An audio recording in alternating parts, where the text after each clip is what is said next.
Welcome to NCCP, a United Methodist community featuring locations at Grace, Greenmount, and St. John's in Hampstead and Upper Cove, Maryland. You can also find us online at nccpumc.com and on Twitter, Facebook, and YouTube.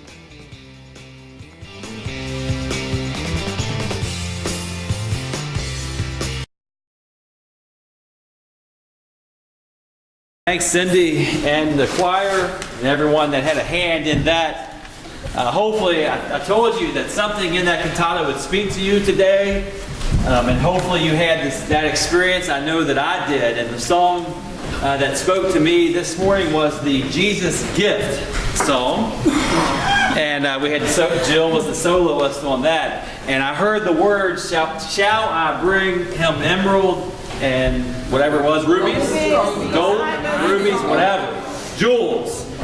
And then there's a line, and there says, just give laughter and love. And so it made me think about the struggles that I have of gift giving this time of year, especially with Pastor Melissa, who's here. And so I'm going to clean this up and not tell you the whole story. But anyway, she is hard to please, hard to buy. But as you heard last week, she has that list. She has a list this year, which is very helpful and very complicated and weird. And so I'm thinking, that song, can I just give her more laughter and love? That's what Jesus wants. Isn't it good enough for Jesus? It should be good enough for you. I was in Home Depot the other night, Friday night, and I thought, wow, I've heard her say on many occasions, Frank, and you shouldn't buy your wife a gift at Home Depot for Christmas, right? That's why you're looking at me perplexed. But at Home Depot, I was thinking, she said we need an industrial strength vacuum cleaner for our 5 kids. And I'm thinking, shop vac.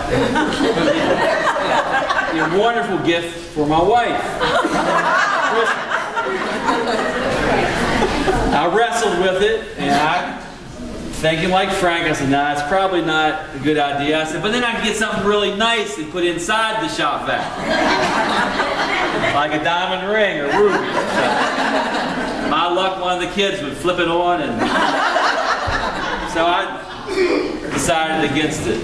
And sitting around the house yesterday on my birthday, and we're sitting by the Christmas tree, and Melissa says, you know what I would like? In fact, I might go get it right now. A shop vac.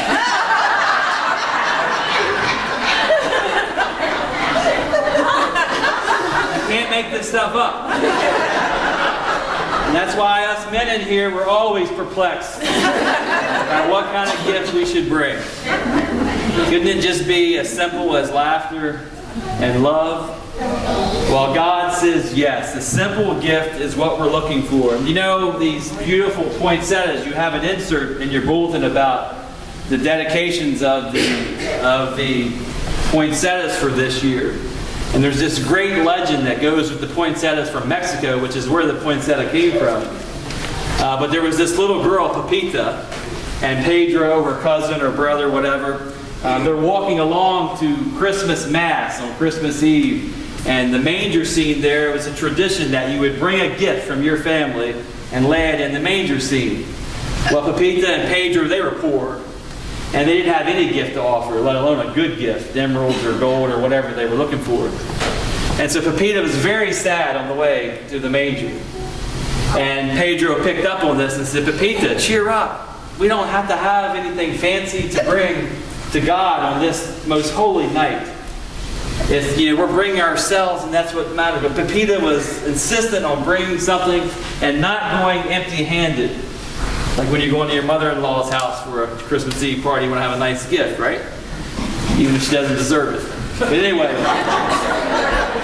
that's a joke. So Pepita looks along the side of the road, and there's these weeds, these green weeds, and so she picks up the weeds because she desperately does not want to go empty-handed, and she fastens fashions them into a bouquet of weeds. And she brings them to the Mass, and she lays them in the manger scene. And as they're gathered, probably a lot like we were for this cantata, they're singing songs. And right before their eyes, her weeds, her throwaway, her weeds turn bright red and bloom right in front of the congregation that is gathered. And right before their eyes, they see this Christmas miracle of the poinsettia blooming in the midst of the manger scene. And so what others would have cut away and maybe burned or thrown on a pile, Pepita brought as her only gift, the only thing that she could afford. And it was transformed into this beautiful gift for the whole community that had gathered to celebrate. And it's the flower of the Holy Night in Mexico to this day. And when it starts to bloom at the end of November or beginning of December, it points towards the coming of the Christ child. And so as we gather here, we heard this beautiful gift of music. And we think about where we are in life. It's the ordinary that God accepts. It's the ordinary that God expects when we bring ourselves to Him. Because that's when God can work a miracle in your life and my life. It's, in fact, at times when we feel at our worst is exactly when we should bring ourselves. When we feel we have nothing to offer, that's when God can do His best work. Jesus in this manger, coming from a discarded town, Nazareth, to Bethlehem, born in a manger, not in the Plaza Hotel, not in GBMC maternity ward. She's not here to hear that, but in a manger.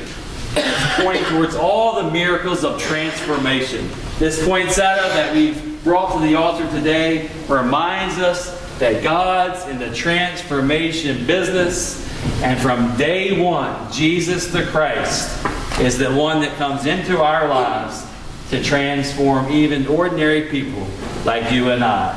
The only gift to bring is ourselves. Amen? Amen.